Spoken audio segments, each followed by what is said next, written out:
Hi, I'm Yui Shu. And I'm Julie Kraftchick. We're active daters turned dating insiders. Here to dive into everything modern dating and relationships. Welcome to DATEABLE.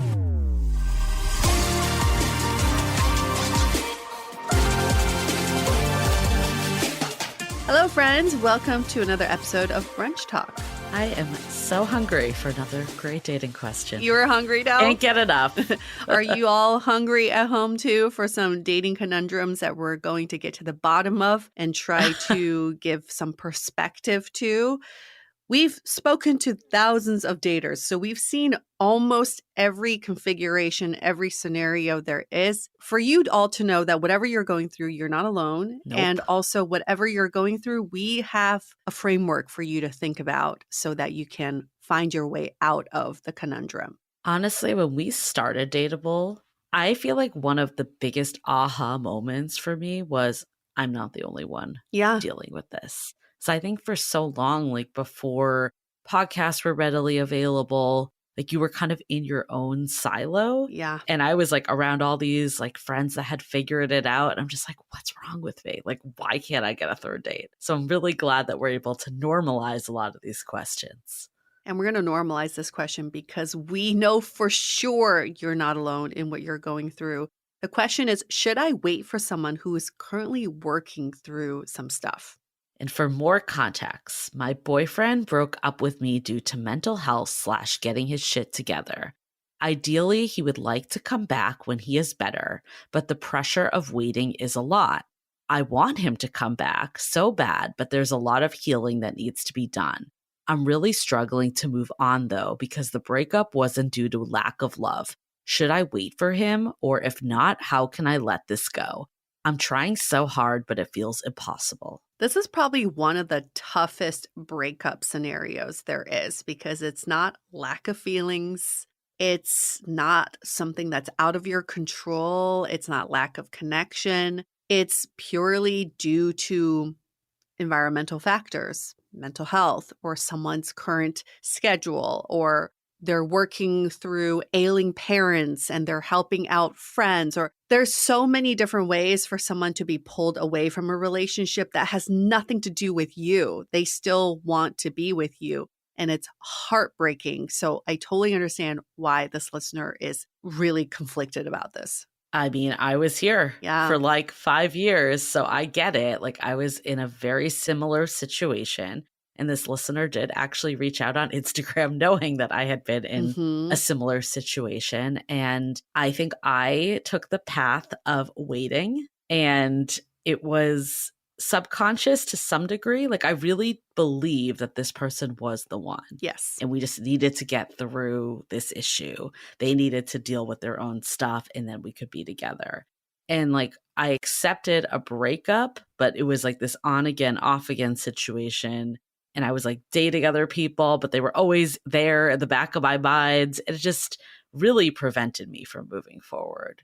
So my take on this, as someone that did wait, I would not recommend waiting. I think if they are going to deal with all their stuff, like the time will come if it's meant to be. And I know that sounds so like vague, but I really believe that. And I think too, getting away from like that situation now, I saw that there were more compatibilities than just the mental health thing.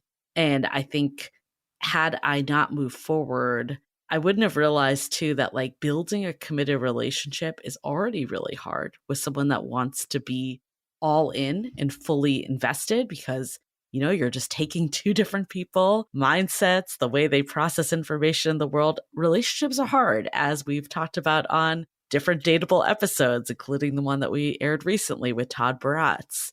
And I think it's an uphill battle to do this with someone that's already not all in. I'm glad you can offer that perspective because you are shedding light on what happens if you do wait. And maybe some people don't want to hear that, right? You probably wouldn't have wanted to hear that when you were all in on the waiting. So obviously, our listener, you decide what you want to do. And you probably already have a very strong idea of what you want to do. You know what the answer is, but you have a strong idea of what you want to do. But here's a way to look at this that I think is very much related to what Julie was saying, is when you are waiting for someone, to make these changes or for their situation to change, what are you giving up? They may be working on something. They are progressing, hopefully. What are you doing? Are you putting your life on pause? Are you sitting back, waiting for this person? Are you going on dates just to fill time in order to wait for this person to come back? Are you sacrificing in this waiting period? Most of the time, I would say probably yes. You are sacrificing your life. You're sacrificing your own progression.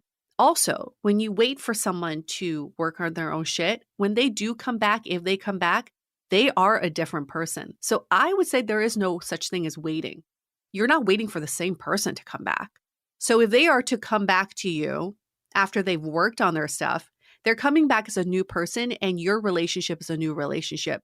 So therefore, that relationship needs to start over. The entire process, like from the beginning of like the courtship and the dating, and it can't pick back up where you left off. Right. That's what I'm saying. That can never happen. Like the Kylie and Mark Groves relationship 2.0 that we've had a few episodes on. Yes. I think the waiting thing is so interesting because like I feel like in the moment, I didn't necessarily feel like I was waiting because I was like moving on with life. I mean, there was a period I was severely depressed, but that's the point. But I think there was a period that I was. She says with a laugh. But like, hello. I mean, like, let's not diminish that's that, true. though. You That's went true. through a lot where you took yourself out of the dating market because you were not consciously waiting, but you paused your life. 100%. 100%. Thank you for reeling that back in because I think that is important. But I think what I'm saying too is like, even if you are moving on and dating, if you are occupying space or the belief that this person is the one, you are still waiting. Yes. Because it is near impossible to form a deeper connection. I think I went into dates thinking, can I meet someone that I like better than my ex? Like, can I like move forward that way? Opposed to just being like, I'm going to like put that in the past and move forward and meet people who they are. If you're going into dates comparing them to someone else, that is not a setup for success scenario in any way. No, it's not fair for the other person either. That's just like, no. You don't want to put people in that situation. So what are some ways that you can tackle this? If you don't want to give up this person, there are some guidelines you can set up for this quote unquote waiting period. I truly believe in the no contact rule. Like, you got to work on your own shit. I can't be there to support you. And I think something that you suffered through, Julie, was that you felt like bad for this person. So you wanted to be there for them, even during a period of not being together. And that's so much emotional burden on you to take on. 100%. And I think though too, the no contact is important, but I did no contact. But in my mind, I was like, oh, 30 days, he'll be back after that. Yeah. You can't have that mental. It has to be no contact so I can move on with my life. I think that is the shift. I want to go into that shift a lot more. But before we do, let's take a minute to hear from our sponsors. With summer in full swing, it's time for a closet refresh, but I'm trying not to waste money on pieces I'll only wear for just one season. That's where Quince comes in. Their clothes are timeless, feel luxurious, look elevated, and the quality is way beyond what you'd expect for the price. Think 100% European linen tops starting at $30, washable silk dresses and skirts, and soft cotton sweaters. And the best part, everything with Quince is half the cost of similar brands because Quince works directly with top artisans and cuts out the middleman. I've been on a bit of a shopping spree with Quince lately. I got some wide-leg jeans that are perfect for evenings that will take me well into fall, and European linen pants that are so lightweight and perfect for that summer warm weather. So give your summer closet an upgrade with Quince. Go to quince.com/dateable for free shipping on your order and 365-day returns. That's QUINCE.com/dateable to get free shipping and 365-day returns. quince.com/dateable. Have you heard the stat that we're eating a credit card worth of plastic a week? That's why I made the switch to Blue Land across all cleaning products around my house. Blue Land's products meet the highest standard of clean. They're effective yet gentle on my family and planet. Blue Land was also named an EPA Safer Choice Partner of the Year. From cleaning sprays and toilet bowl cleaners to dishwasher and laundry detergent tablets, Blue Land's formulas are 100% microplastic free, made with certified clean ingredients, free from chlorine, bleach, and harsh chemicals that are safe to use around my family. I love not having to choose between the safe option and what actually gets the house clean. And that is why Blue Land is trusted in over 1 million homes, including mine. Obsessed with the laundry tablets because they make laundry a breeze and lift even the toughest stains. Blue Land has a special offer for listeners. Right now, get 15% off your first order by going to blueland.com/dateable. You won't want to miss this. blueland.com/dateable for 15% off. The shift that I've learned years later is, how do you put yourself at the center of dating? Because like you were saying, I was still catering to this other person, and actually reflecting on that relationship all these years later, my needs were so suppressed in that relationship because they had so many needs of, all the things that needed to get figured out. So I think what I would do for this person is really think about, what do you want in a relationship? Not this person, just in general. What are the feelings you want in a relationship? What are the day-to-day activities? How do you want to celebrate occasions? Like all the, wildest things that you want to create what an ideal relationship looks like for you. And then really take inventory and take this person off the pedestal, right? Like, are they actually doing this? Or are you just caught up in this feeling of love? Because ultimately, if they can't meet your needs, then like, how are you going to be in a full-blown relationship with them? Like, I hate saying this, but like, I feel like every year around my birthday, we were like conveniently off, my ex and I never got anything from him, like zero. And I'm like, not even like a text on my birthday sometimes. That's nuts. Like, thinking about that, I'm like, that is not the relationship I wanted, but I excused it because I was like, oh, he's going through his own stuff, like all that. And it's like, if I really thought about like, what do I want in a relationship? I want the guy that's planning my birthday dinner and taking me out. And this is a huge priority for them, which is my current partner. And, I really believe I would have met someone like my current partner years earlier had I not been holding on to my ex. I'm glad it worked out the way it did. Everything still works out for a reason. But I really believe that was the downfall of why I met someone a little later in life. And again, just really revealing the other side of this scenario, which is like, and Mark Groves talked about this too, when you have the person in a relationship who's quote unquote the broken one, the one that's working on shit, they lean into that identity even more in a relationship. So then the entire relationship caters to the broken one. Yes. The one who is not broken has to suppress their needs, has to cater, has to sacrifice. And then that's going to build up so much resentment, because at some point you're going to realize, what have I been doing for myself? And what has this relationship done for me? And part of what you're saying, Julie, is such a loud statement, is what do you need, listener? What do you want in a relationship? Everything, this entire question is about the other person. What do you need in a relationship? The answer is not, do you want this person? No, it's not a person thing. What do you want and what do you need in a relationship? And is this person able to fulfill that for you? It doesn't sound like they're able to. No. If you are at a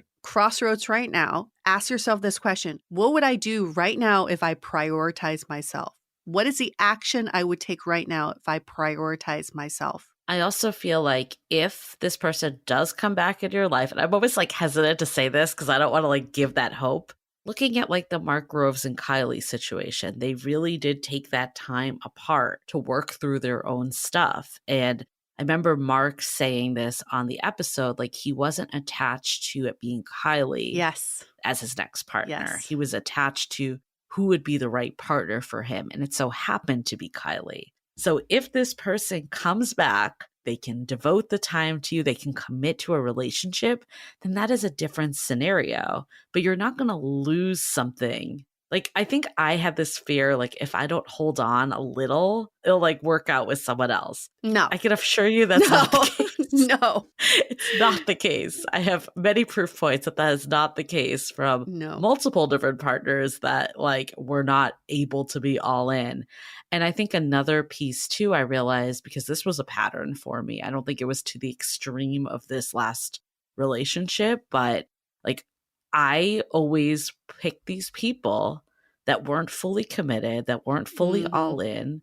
So I could be like, that's the reason why the relationship isn't working out, instead of looking at my own stuff. And I'm really grateful for this relationship because it's what got me to therapy. And honestly, I don't even know if I would have done this podcast had it not been for them, because I think There you go. the levels of insightfulness grew from this experience. So it can be a gift if you use it, but like, how do you just keep yourself at the forefront and kind of like have the confidence to like let whatever's going to play out, play out?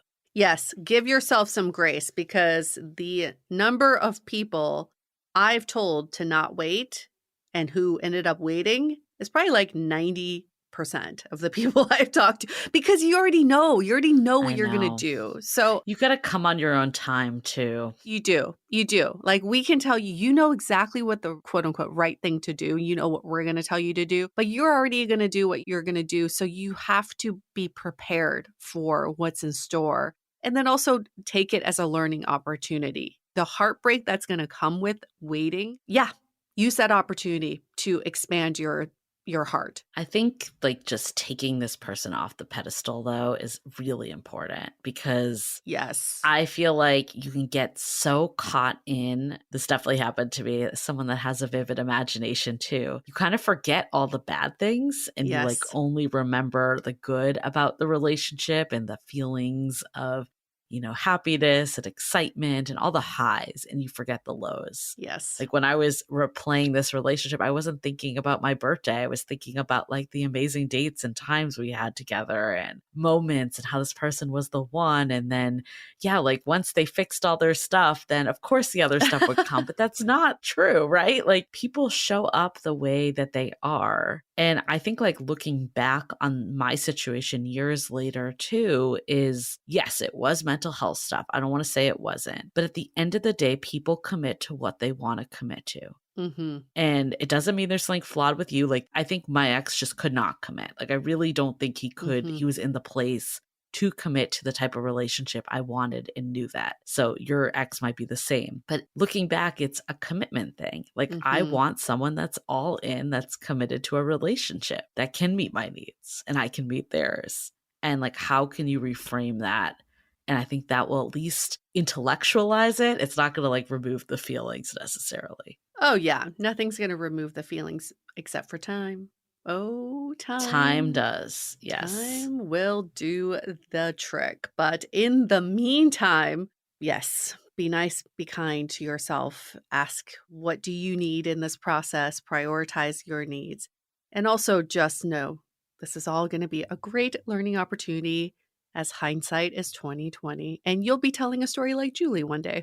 And I think actually like the one thing I'll say too of how it can help you into your search for love is that it showed me the qualities that I wasn't emphasizing before. I've said this before, consistency, because my partner, my ex, was not consistent at all. It was so different day to day. Yes. And I think that became something that I looked at in the core of what I wanted. And of course, there were many other things too. It wasn't just that.